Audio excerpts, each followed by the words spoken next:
Good afternoon, everyone. It's Saturday of the 5th week of Easter. Isn't this another beautiful day? I hope you're going to be enjoying this day. Take a walk, do something good for yourself. Breathe the air, pray, just get some little exercise in. You'll feel so much better. Well, I want to continue our discussion about the priesthood and, about that young seminarian who feels that he is called to the priesthood. Sometimes they're a little nervous. The candidates who want to enter the seminary, they think that it's a done deal as soon as they enter or sign the paper, as if they can't get out of it, or they feel like they've rejected it or they feel disappointed or making someone else disappointed. They have all these feelings, and you want to say to the candidate or this young man, listen, the whole purpose of you going into the seminary is to see if this is really for you. How are you going to know unless you try? Don't worry if out a year, 2 years, even 3 years, you say to yourself, I don't think so. Or the seminary formators are saying to you, you might want to take a hiatus because it might not be what God is calling you to.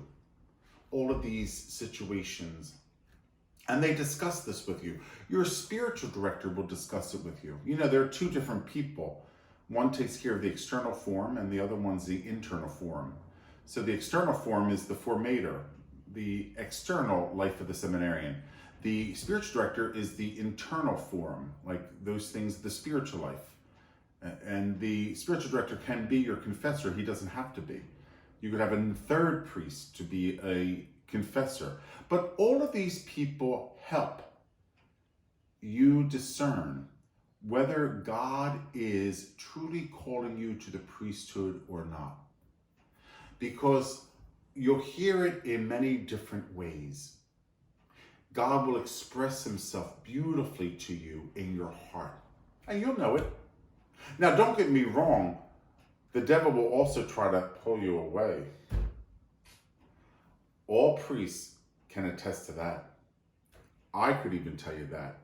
Oh yes, there was times where I thought, I can't do this. And then I'm thinking to myself, and all my priest friends were saying, what are you talking about? That's going to happen. But if all of these things are in your heart, and you know that your formators and your spiritual director and your confessor are like, well, of course the devil's going to try to pull you away from it. Resist the devil. Be solid in your faith.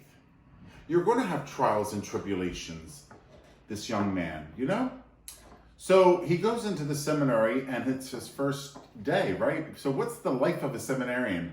Interesting, right? I think it's very nice. It's all centered around his prayer life. And that means that together they go into the beautiful chapel. Like I said to you yesterday, did you ever see the chapel of St. Martin de Tours at St. Charles Seminary? Breathtaking. All I could say is breathtaking. They go into the chapel for meditation. Just quiet time. Quiet time just to think and pray. And then we begin the formal prayer of the church, morning prayer. And then after morning prayer, there's time for Mass. And then after Mass, breakfast. And after breakfast, a little bit of time to get yourself cleaned up and get your books ready, and you're off to class. And you usually have 3 classes in the morning. That's packed. That's a big schedule. And then after the 3rd class, some guys will go back to chapel just to pray for about 10 minutes before they head down to the refectory. Remember, I'm going to throw you these words. What is a refectory? A dining room. The dining room for the seminarians. So they'll go to the refectory for lunch, and it's usually buffet style. You go up to the counter with your little tray and you see what's being served, and then you just keep on going around. It's almost like a U. So you enter here And then you see over here is all, not that you have to know all this stuff, but I thought since we're talking about it, why can't I tell you? So over here is all the dishes and the silverware and the trays and some juices. And then over here would be the food. And then this section would be the cold lunch, like the lunch meat, the colder entree. And then over here would be the sodas and the waters. And in the middle would be like a little salad bar. And that's it. So you take your tray and you go and sit down. Usually, if you're in the college seminary, you're sitting with college seminarians. And if you're in the graduate school, you sit with the graduate school seminarians. Usually that's how it is. You wouldn't mix both of those houses because your interests are different. And I think the faculty would like you to sit with the college seminarians if you're a college seminarian. And if you're a theological seminarian, I think the faculty would like you to sit with the theology seminarians. Now, that's the way it was when I was in the seminary. It might be changed, but I don't think it is. And there's wisdom to that. You know, sitting with people your own age, conversing with your fellow seminarians in the college. And if you're a theology seminarian, that is a graduate school seminarian, you're sitting with people your own age and in the theology department, in the theology house, in other words, that part of the seminary. So, but it's one big dining room. And usually that's how we sit together. We sit within the college or the graduate school at that table and enjoy lunch and dinner. And the meals are staggered. And you know why they're staggered? So that when the college seminarians come into the refectory dining room and they get their meal, by that time they're all seated. And then the theology or the graduate school seminarians are coming into the refectory and getting their meal. So there's no backup. It just flows. It works nicely. And then, wow, I spent a lot of time on food, didn't I? I'm just thinking of that. I'm telling you all about like food and all, well, because we had breakfast, lunch, and dinner, so it's a lot of time in the refectory. But in the chapel as well, for morning prayer and for Mass and for evening prayer. And I think one day of the week we come together for the Rosary. And it might be on a Friday for them. Now you have to remember, Monday, I'll be ordained 29 years. So I'm trying to remember the schedule, the daily schedule back then. Yeah, so Monday is my 29th anniversary to the priesthood. I was ordained on May the 18th, 1991. So 29 years. And St. Mary's is my 5th assignment and my 3rd pastorate. I was a pastor 2 times before here. Well, anyway, so then they go to class, and it depends on where you are. Like in the college seminary, what kind of classes are you taking? You're taking your basic college courses, right? You're taking your math, your sciences, your humanities. You're taking those areas of study for your proper area in which you're in formation. Also, as you know, philosophy, because that's part of preparation for the graduate school. Remember I told you the United States Conference of Catholic Bishops want at least 18 credits of philosophy before you go on to the graduate school. At least, minimum. So they're taking in the college department, of course, all those courses: math, science, English, theology, communication. They're doing philosophy, taking philosophy as a course. So Latin, Greek, Spanish, all of those in that 4-year college seminary. So you're taking those types of courses. The humanities, the arts, the church art and architecture, beautiful. Don't you think a seminarian should have an appreciation of art and architecture? Yeah, because if one day they're going to build a church, hopefully it'll look like a church and not like a Wawa. You know what I mean? Because sometimes churches are just like They build churches like they're functional buildings, and they put a cross on the top and say, here's a church. No. Build a church that feels like a church. When you walk in it, you're breathing church. You're not like breathing like KFC, or Taco Bell. The building is conducive to what we are all about. So it should not be a functional building. It should be a building that tells you about faith, that allows it to speak. Shouldn't a building speak to you? All you arts people and architecture people who are out there, I know you understand what I'm talking about. I always tell our staff this, and I'll share this with you. When you walk into a church, don't even look at the name of the church. Don't even look at the name of the church. Walk into the church, go to the center aisle, stop, open your eyes, and then allow that church to tell you, what is that church named after?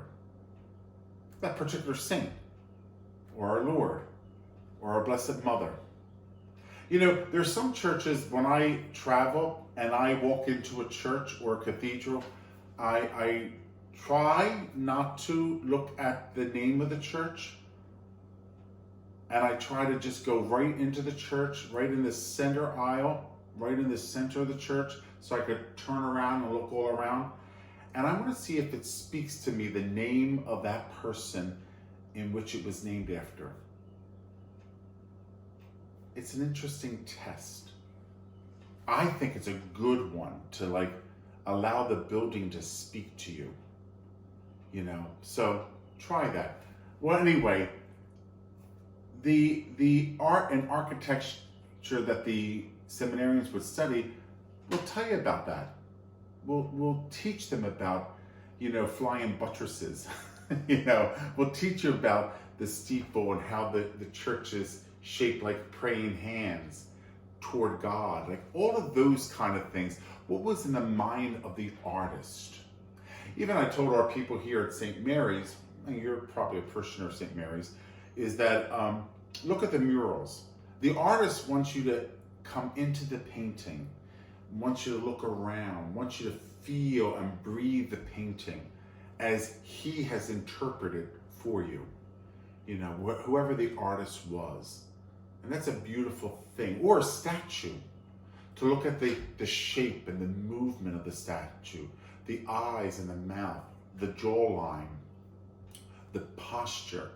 All that says something about the statue. I know sometimes when we look at something, we just say, okay, statue. But really, the artist is trying to draw you into the mystery. So that's a good thing. Remember I told you to read John Paul II's letter to artists? If you have not done that, do yourself a favor and read that letter that John Paul gave. I think you'll enjoy it. Okay, so that's the college courses. So you got all that? I gave you about 10 courses. I didn't even talk about the electives, but the 10 courses over 4 years, right? Then there's a department called pre-theology. Remember those men who already got their college education before they entered the seminary?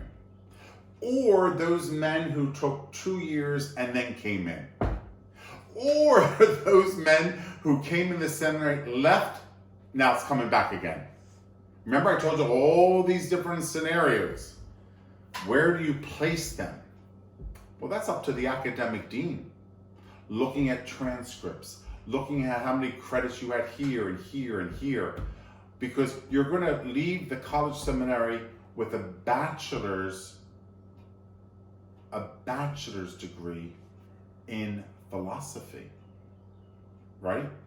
You're going to leave that college seminary with a bachelor's degree in philosophy and going to get your Master's of Divinity in theology in the graduate school. And also, not required, you could also get your Master of Arts in a particular area of theology, whether it be scripture, moral, pastoral, all of those things. So the pre-theology department is for those seminarians who are having a college degree already, or those seminarians who already was in the college seminary, left, but it's coming back. Before they get into the graduate school, they go into this pre-theology program. And remember I told you there's that year of spirituality, the year of retreat, where a student who is in the seminary stops and is going through a whole year of just retreat and studying church fathers, reading about the church fathers, reading about the history of the church, reading and understanding the diocese, right? If you're going to be a diocesan priest, don't you think you should know something about the Archdiocese of Philadelphia? How old are we? 1808, just so that you know. So, you know, that's when we were established. We broke off from Baltimore, right? So all those things that, you know, a future diocesan priest should know about their diocese or archdiocese in our case.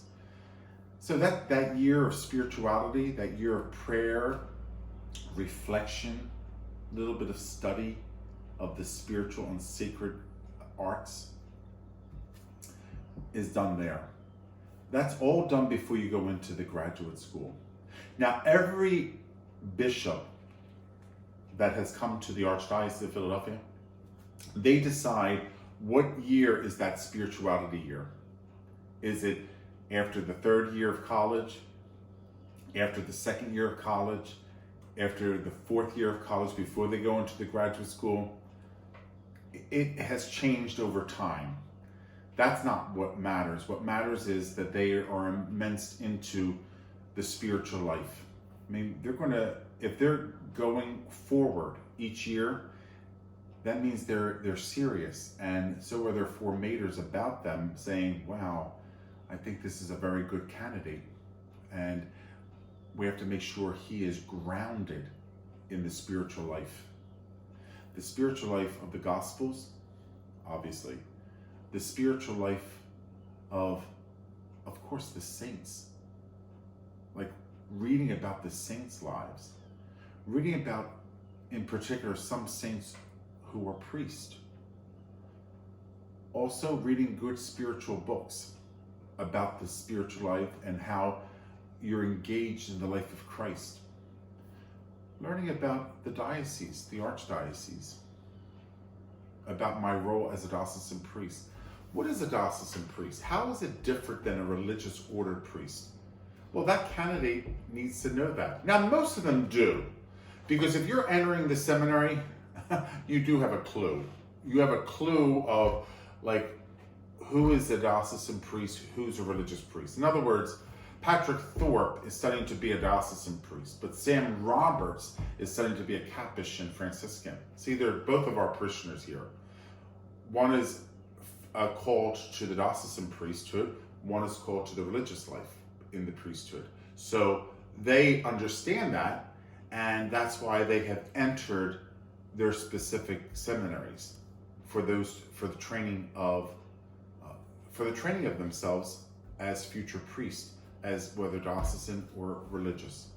So all of that is immersed into the life of the seminary, the day-to-day life of a seminarian. So prayer, morning prayer, evening prayer, rosary, mass, classes, Latin, Greek, philosophy, math, English, history, art, architecture, the humanities, those things. Remember I told you that on Thursday they also have to go to a parish, even in the college. So the apostolate is not just for the graduate school seminarians, it's for the college seminarians as well. They go to a parish or an institution. When I say an institution, I'm talking about a soup kitchen. I may talk to you about a hospital, nursing home, you know what I mean? Or a parish. The theology students, the graduate schools students, same thing. But the work that they're immersed in is a little bit different than a college seminarian. I wouldn't give, if I was given college seminarians, I would see how I would apply the day-to-day life for them. Because you're not going to give the college seminarian who's like 19 the same work as a seminarian who's in the graduate school that is 23, 24 years old. Do you see what I mean? Their age and their experience and their maturity is different from a college seminarian. So like St. Paul says, you first just spoon feed the college seminarian. And then, you know, when they get into graduate school, then you give them a bite of the burger. You know what I mean? So, you know, you have to see where they are. And that, you don't want to, because that could be overwhelming, don't you think? Absolutely. Little by little. A first grader is not given the work of a fifth grader. You're not going to give first graders fractions and mixed numbers. You're not. You're going to give first graders, let's try to print A, capital A, small a. You know, that's what you're giving them. You're giving them 1 + 1 is 2. You're not giving them proper fractions, improper fractions, and mixed numbers. You know, same thing with the seminarians. So all of that and their formation is carefully guided. And the seminary follows the manual of the PPF, the Program of Priestly Formation. Have you ever heard of that? I told you that before. The PPF, the Program of Priestly Formation. And John Paul's letter on I will give them shepherds. And that is a beautiful, you should go read that too. Pastores dabu vobis. That's the Latin. I will give them shepherds. Oh, beautiful. It talks about the human formation, the pastoral formation, the intellectual formation. That's all important in the life of a seminarian. It's not only about the intellectual formation. What are they going to come out and just like blah, blah, blah, blah, about all this? They have to be human. They have to know the human experience. Like the world is just not black and white. The world is full of many expressions of people and ways of life. And we have to make sure that we lead them to the gospel, right? Lead them to the gospel. A priest cannot be condemning somebody because they're not fitting into the little square. No, you should be doing this. Yes, we know. That's the ultimate goal. But how do we bring them there? How do we bring them there? As a kind shepherd. And that's what John Paul was saying. As a kind shepherd. You know, just because you're there doesn't mean that everyone's going to be, everyone walks the walk at a different speed and different time. And a priest has to understand that. The priest has to understand that. Not condemning. Does the good shepherd condemn or scold the sheep? No, he gets his staff and he brings them back, puts them on the shoulder, brings them back to safety. Now, the dumb sheep does it again. I know that because that's how sheep are. But does the shepherd? No, he just goes back. He doesn't yell and scream. Gets the thing, his staff, gets the, you know, the hook, the crook in the staff, the crook, gets it back, puts it on his shoulder.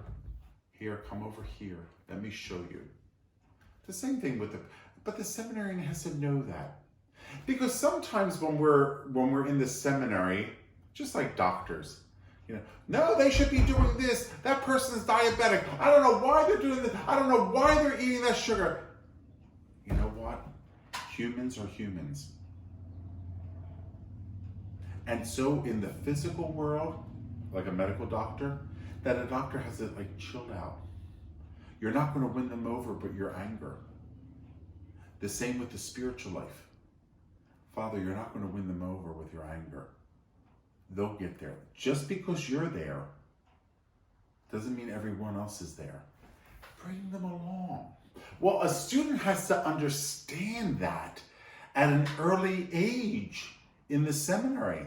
And when it comes to the parish on Thursdays, the priest supervisor or the pastoral formator has to explain different situations and say to the student, okay, what would you do in that case?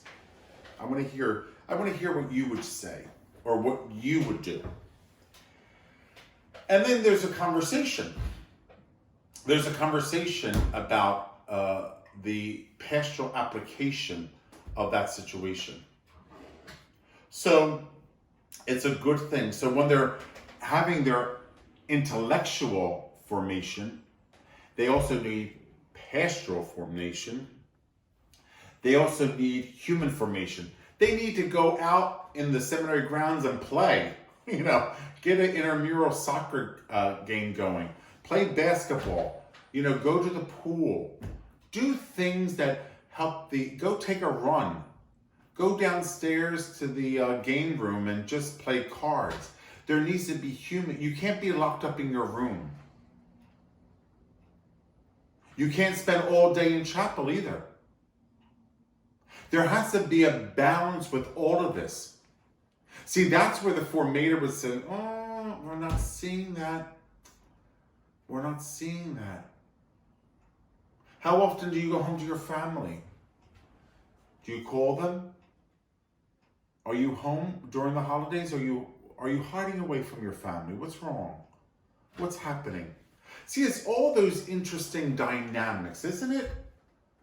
So I think I just want to open this world to you, because I think when you think of seminarian, you think, oh, how beautiful. Oh, I want to be a priest. That's a good thing.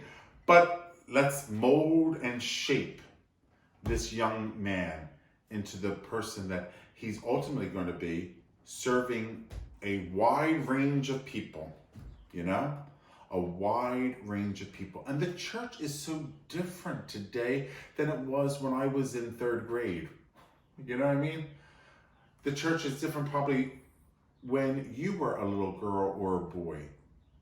So how does a priest today adapt to a changing world and a changing church? Oh, of course, the teachings are the same. Christ is the same yesterday, today, and forever. Then how does that priest adapt?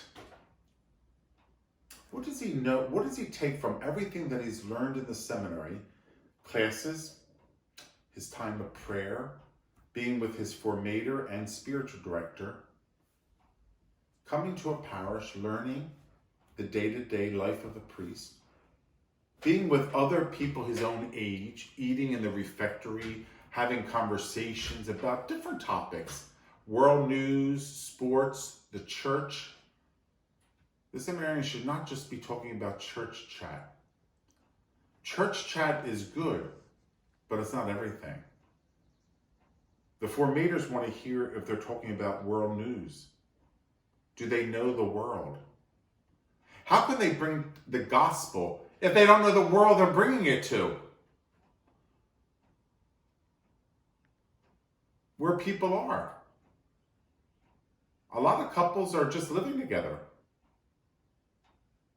A lot of couples are not getting married in the church. A lot of couples are not having babies. How do they enter into that world? How do they enter into that world? And meet people where they are and bring them the love of Christ. Not everyone is straight. Not everyone is white. Are you ready to enter into a world that's different maybe than you are? And how do you bring the gospel of Christ to people? All of that the seminarian has to begin to learn, deal, and wrestle with before he lays on that cathedral floor and the bishop lays his hands on him and makes him a priest forever. Okay, that's enough for today, because listen, I'm kind of tired from all of that. That's a lot of information. but it was good stuff. But I just want you to be with me as we journey, because I have to talk to you about the graduate school. What do they do? How different it is from the college seminary? Because it's one campus, but two divisions, you know, or maybe three divisions because of the pre-theology and the spirituality year. All right. So think about all those things. Go back and play some of the other programs from the YouTube channel, just so that you're caught up and you're with me along this journey that we have from the diaconate to the seminarian, studying at St. Charles Seminary, college division, pre-theology division, and graduate school division. And then we'll continue up again tomorrow, okay? Have a nice day, everyone.